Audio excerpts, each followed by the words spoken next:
प्रिय माने प्रभु जीशु नाम समस्त अभिनंदन ज्ञापन करुछि। आज दिन आम मान वास्तव में अति चमत्कार दिन हवा जाऊँगी। प्रभु लोक मैंने यही विषय आम मैंने विश्वास करने दरकार। कौन सी विषय निमंते हताश न हूँ कि साहस हरातु ना। यही स्थान देखु अति सुंदर स्थान। मोहर पछ भागरे आपण माने एक सुंदर जलप्रपात को देखा पार्थिबे। अल्प्स माउंटेन रेंज भितर आसी अच्छी। पुणी यही पर्वत वर्ष सारा बरफ जमी थाए। पुणी जितेबाला बरफ तरलिबा लगे यह जलप्रपातर मध्य पशि जाए। यहीपरि एक सुंदर दृश्य आम मैंने देखा पाऊँ। यही स्थान ऑस्ट्रिया देश अवस्थित जहाँ यूरोप रही। प्रभु लोक मैंने यह अति सुंदर गोटे स्थान अटे। तेबे आज ईश्वर वाक्य आम मान निमंते कौन रही आपण मैंने जानवा चाहूँगी। जोहन 14:1 पद।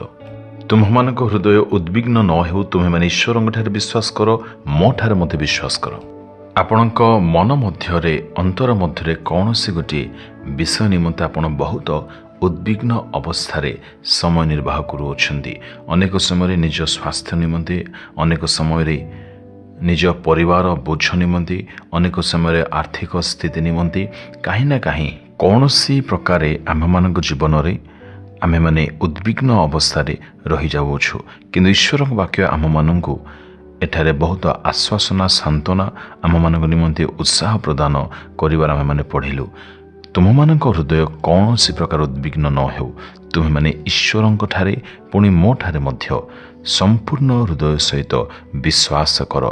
विश्वास करने द्वारा आम मान हृदय एक स्थिरता आसी थाए एवं ताहा आम मानक ए धरापृष्ठर जीवन निमंते अतीव आवश्यक विषय अटे।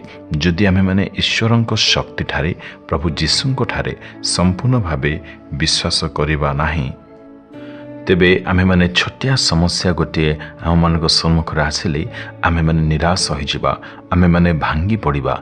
एथिपाई आम मानक त्राणकर्ता प्रभु जीशु ख्रीष्टଙ୍କ ठारे संपूर्ण हृदय रे विश्वास रे रहिबाकु पड़िबो। दृढ़ विश्वास आम मानकर जदि ईश्वरଙ୍କ ठारे आमे माने रखिबा, तेबे कौन सी समस्या को देखी, कौन सी विपरीत प्रतिकूल परिस्थिति को अनाई आमे माने केबे मध्य विचलित हेबा नाही।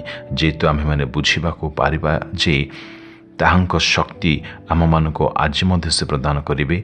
पुणी से आज मध्य सक्षम अटंती आम मानक समस्त समस्यारू आम मानक संपूर्ण रूपे उद्धार करने निमंते। एणु आसंतु तांको हस्ते समर्पित हेबा, पुणी आपण जीवन तांको दे प्रार्थना करिबा। प्रभु जीशु तुम हस्ते आमे माने अपना शरीर जीवनर परिवार समस्त भार बोझ अर्पण करुछु।